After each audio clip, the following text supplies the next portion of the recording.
उत्तर प्रदेश के कन्नौज जिले के उमरदा क्षेत्र के रहने वाले आकर्ष कुमार ने यूपीएससी 2025 की परीक्षा में 524वीं रैंक हासिल कर जिले का नाम रोशन किया है।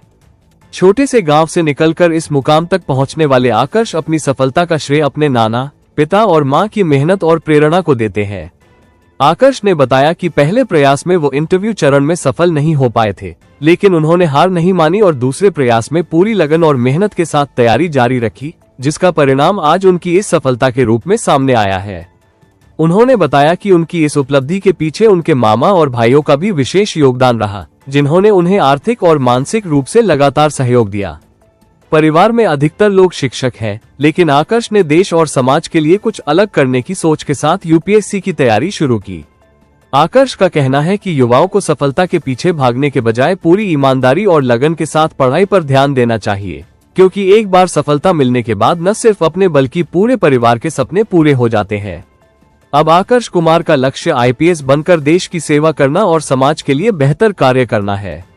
सर, मेरा नाम आकर्ष कुमार है। इस बार की जो सिविल सर्विसेज एग्जामिनेशन 2025 है, इसमें मेरी 524 रैंक आई है।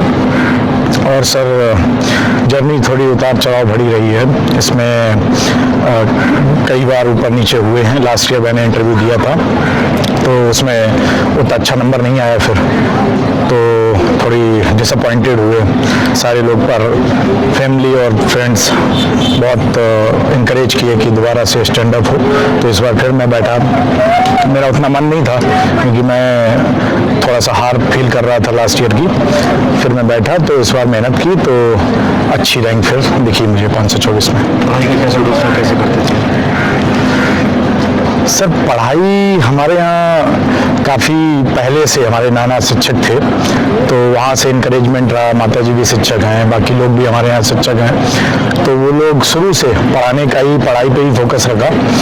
और सिविल सर्विसेज में कंसिस्टेंसी ज़्यादा की है, क्योंकि तुम्हें बहुत ज़्यादा पढ़ना होता है और बहुत समय ज़्यादा नहीं होता है। इस बार मेंस में बहुत कम समय हो गया। प्री का जैसे और ज़्यादा वास्ट सिलेबस दिखता है, कुछ भी अंडर द सन पूछ रहे हैं, तो उसके लिए पढ़ाई के लिए कंसिस्टेंट रह के 8-10 घंटे अगर पढ़ाई की जाए 1-1.5 साल, तो फिर अचीवमेंट पाई जा सकती है हमको। सुबह सभी परिवार के लोग शिक्षक रहे हैं, आपका मन कैसे है यूपीएससी की तरफ मुड़ा? सर, मेरे नाना को मैंने देखा कि वो शिक्षक थे और समाज सेवा भी करते रहते थे, तो वो अक्सर बोला करते थे ऐसे कि समाज में बदलाव की ज़रूरत है, और अगर अच्छा बदलाव चाहते हो तो खुद उसकी शुरुआत भी करो। तो वैसे करके हुआ कि बाकी लोग शिक्षक हैं और मुझे बहुत रिस्पेक्ट है कि ये लोग हर पीढ़ी को पढ़ा रहे हैं। और लेकिन कुछ बड़ा अगर प्लेटफॉर्म है तो उसे वो सिविल सर्विसेज देती हैं, जहाँ पे तुम बड़े लेवल पे काम कर सकते हो, अपना कंट्रीब्यूट कर सकते हो। और हम अपने आप को धन्य मानते हैं कि भारतवर्ष में जन्म हुआ और कुछ कंट्रीब्यूशन दे सकें इस देश को। तो सिविल सर्विसेज मुझे दिखी एक प्लेटफॉर्म जो ग्राउंड लेवल पे वर्क, यंग एज पे वर्क करने की अपॉर्चुनिटी देती, इसलिए इधर रुझान हुआ। बहुत सारे ऐसे युवा होते हैं जो हताश हो जाते हैं, परेशान हो जाते हैं, कुछ तो ऐसे हो जाते हैं जो गलत कदम उठा देते हैं, तो उन युवाओं के लिए क्या कहना चाहिए? सर, और अनफॉर्चुनेटली ये ट्रुथ है, कंपटीशन बहुत हाई है और सक्सेस रेट उतना है नहीं सिविल सर्विसेज में। तो कई लोग ऐसा कर देते हैं, वो बहुत अनफॉर्चुनेट है, क्योंकि कोई भी नौकरी, कोई भी चीज़ ज़िंदगी से बड़ी है नहीं। माँ बाप ने बड़े लाड़ प्यार से तुम्हें पाला, जब पैदा हुए होगे कितनी खुशी हुई होगी, और तुम अगर इतने हताश होकर ज़िंदगी को ऐसा कदम उठाओ, वो ठीक नहीं है। तो ओवरऑल पर्सपेक्टिव लेके चलना चाहिए कि अगर हमें कंट्रीब्यूट करना है तो सिविल सर्विसेज केवल एक तरीका है, जरिया है। ये आजकल क्रिएटिव इकोनॉमी है, एंटरप्रेन्योरशिप की बात चल रही पूरे देश में, तो वैसे करके चारों तरफ अपॉर्चुनिटी को एक्सप्लॉइट करना चाहिए और देश में कंट्रीब्यूशन करना चाहिए।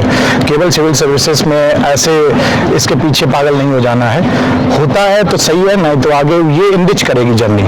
इतने सब्जेक्ट, इतना डाइवर्स फील्ड है, अगर एक बार तुम 2 साल दे दो अपनी ज़िंदगी के, तुम्हें लगभग हर फील्ड की एक ऊपर की जानकारी हो ही जाती है। एक बेहतर इंसान बन जाते हो, खासकर एथिक्स पढ़ के तुम्हें ह्यूमन वैल्यूज़ की, एथिक्स की, इंटीग्रिटी की, ऑनेस्टी की समझ हो जाती है। माता पिता में किसका सहयोग, किसकी बातें कुछ याद आती हैं? पिता पिताजी का हमारा सपना था कि सिविल सर्विसेज जाओ, ये एक माध्यम है, नाना से शुरुआत हुई। मम्मी का जीवन बहुत संघर्ष भरा रहा है। जो भी हम लोग हैं, 2 भाई हैं हम, मम्मी ने पूरा जीवन खपा दिया अपना, केवल एक उद्देश्य के साथ कि इन दोनों को पढ़ाना है। ज़्यादा पैसा नहीं होता है टीचर में तो वैसे ही, तो हम दोनों भाई एक समय पढ़ रहे थे, तैयारी करने की कोशिश कर रहे थे, तो उतने ही में चला काम, लेकिन उन्होंने पैसे के लिए कभी मना नहीं किया। और जब भी हमने जहाँ एडमिशन लेना चाहा, जो भी पढ़ना चाहा, यूनिवर्सिटी में गए, खर्चा होता हर जगह पे, तो वो मम्मी का मेरे लिए 1 विमेन आर्मी है ये, सब कुछ प्रोवाइड किया हमको, कभी भी किसी चीज़ के लिए मना नहीं किया, लेकिन बस प्रॉमिस यही था कि पढ़ना है, बस तुमको कुछ अच्छा करना है अपने लिए, देश के लिए, समाज के लिए।